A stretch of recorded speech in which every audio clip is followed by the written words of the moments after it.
Hi hello வணக்கம் எல்லாருக்கும். நம்ம சேனலில் ஆஃப்டர் எ லாங் டேஸ் ஒரு குக்கிங் vlog போஸ்ட் பண்ணியிருக்கேன். இன்றைக்கி என்ன குக் பண்ண போகிறேன்றதை வீடியோவில் பார்க்கலாம். எப்போவுமே சமைக்கிறதுக்கு முன்னாடி கொஞ்சம் ப்ரிப்ரேஷன்ஸ் பண்ணி வச்சிட்டோன்னா சமையல் ஈஸியாக முடிஞ்சிடும். அதனால் நான் 1 ஹவருக்கு முன்னாடியே ரசத்துக்கு துவரம்பருப்பு, பொரியலுக்கு சிறுபருப்பு இது ரெண்டுத்தையும் தனித்தனியாக ஊற வச்சுருந்தேன். ரசம் குழம்புக்கு தனித்தனியாக புளியும் அரிசியும் ஊற வச்சு ரெடியாக வச்சுருந்தேன். இந்த வீடியோ எடுக்கிற அன்றைக்கி சென்னையில் நல்ல மழை. ஸோ இந்த வெதருக்கு ஏற்ற மாதிரி ஒரு கம்ஃபர்டிங்கான வெஜ் மீல் தான் ரெடி பண்ண போகிறோம். ஸ்டவ் ஆன் பண்ணி அரிசியும் பருப்பும் வச்சாச்சு. சைட் பை சைட் பொரியலுக்கு காய்கறியும் நறுக்கி வச்சுட்டேன். இப்போ பொரியல் தாளிக்கிறதுக்கு வெங்காயம் அண்ட் பச்சை மிளகாவை பொடி பொடியாக கட் பண்ணி எடுத்துக்கலாம். பச்சை மிளகாவை நடுவில் இந்த மாதிரி கீரல் போட்டு வச்சுக்கிட்டா போதும். இப்போ நம்ம பொரியல் தாளிக்க ஆரம்பிக்கலாம்.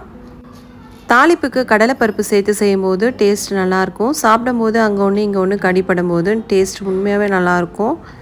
கடாயில் எண்ணெய் சேர்த்துட்டு எண்ணெய் நல்லா காஞ்சதும் கடுகு கடலைப்பருப்பு சேர்த்து கடலைப்பருப்பு நல்லா செவக்கிற வரைக்கும் இல்லைனா வாசனை வர வரைக்கும் வறுத்துக்கோங்க. இதில் நறுக்கி வச்ச வெங்காயம் பச்சை மிளகா கருவேப்பிலை சேர்த்து வதக்கிட்டு அடுத்து நறுக்கி வச்ச கேரட் பீன்ஸ் முட்டைக்கோஸ் அப்புறம் ஊற வச்ச சிறுபருப்பும் சேர்த்துக்கோங்க. தேவையான அளவுக்கு உப்பு சேர்த்து ஒரு 5 நிமிஷத்துக்கு நல்லா வதக்கிக்கோங்க. முட்டைக்கோஸோட அளவு கேரட் பீன்ஸை விட அதிகமாக இருந்தால் தான் நல்லாயிருக்கும். இப்போ இதில் 1/2 கப் அளவுக்கு தண்ணி சேர்த்துக்கோங்க. இதை நல்லா மிக்ஸ் பண்ணி மூடி போட்டு லோ ஃப்ளேமில் குக் பண்ணுங்கள். மழை பார்த்திங்கன்னா ஒரு 1 ஹவருக்கு விடாமல் பெஞ்சுது. கிளைமேட் சூப்பராக ஆகிடுச்சு, நல்லா சில்லுன்னு இருந்தது. அதுக்குள்ளே இந்த சைடு அரிசியும் நல்லா வெந்துருச்சு. இதை வடிச்சிட்டு அடுத்து நம்ம ரசத்துக்கு ரெடி பண்ண ஆரம்பிக்கலாம். ரசத்துக்கு பார்த்திங்கன்னா ஒரு லெமன் சைஸ் புளியை ஊற வச்சுருக்கேன். இதை நல்லா கரைச்சி ஃபில்டர் பண்ணி தனியாக எடுத்து வச்சுக்கோங்க. ஒரு 2 தக்காளி கட் பண்ணி கடையில் சேர்த்துக்கோங்க. கூடவே உப்பு சேர்த்து இது கையாலேயே நல்லா கரைச்சி விடுங்க. நீங்கள் எந்த பாத்திரத்தில் செய்ய போகிறீங்களோ அந்த பாத்திரத்திலே டைரெக்டாக போட்டு இதை கரைச்சி எடுத்துக்கோங்க. இப்போ நம்ம வடிகட்டி வச்சுருந்த புளி தண்ணியை சேர்த்துக்கலாம். கூடவே 1/4 ஸ்பூன் மஞ்சள் தூள், பெருங்காயத்தூள், இன்னும் ஒரு 1/2 லிட்டர் அளவுக்கு தண்ணி சேர்த்துக்கலாம். யூஸ்வலாக ரசத்தை நம்ம கொதிக்க விட மாட்டோம், பட் இந்த ரசம் நல்லா கொதிக்கணும். சைட் பை சைட் காய் பருப்பு எல்லாமே நல்லா வெந்துருச்சு. பொரியலும் ரெடி ஆயிடுச்சு. கடைசியாக இதில் 2 ஸ்பூன் துருவன தேங்காய் சேர்த்துட்டு இதை நல்லா மிக்ஸ் பண்ணிவிட்டு இறக்கிடுங்க. அடுத்து ரசத்துக்கு மசாலா வறுத்துக்கலாம். பேனில் 1 ஸ்பூன் எண்ணெய், மிளகா மல்லி மிளகு சீரகம் துவரம்பருப்பு இதை சேர்த்துட்டு நல்லா செவக்க வறுத்துக்கோங்க. இது மைசூர் ரசம்ன்றதுனால கண்டிப்பாக 1 ஸ்பூன் தேங்காய் சேர்க்கணும். இதுதான் கேம் சேஞ்சராக இருக்கும். இப்போ வறுத்த சாமான்லாம் ஆறுனதும் மிக்ஸி ஜாரில் சேர்த்து நல்லா அரைச்சிக்கோங்க. தண்ணி விட்டே பேஸ்ட்டாக அரைச்சிக்கோங்க.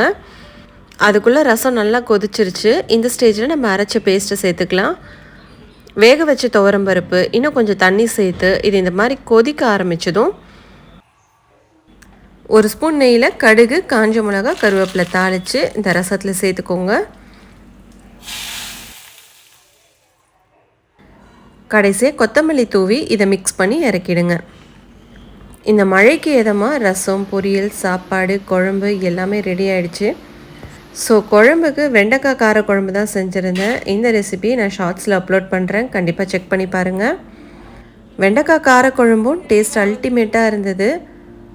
சுட சுட சாதம் குழம்பு Mysore rasam and carrot beans and கோஸ் பொரியல் சூப்பராக இருந்தது.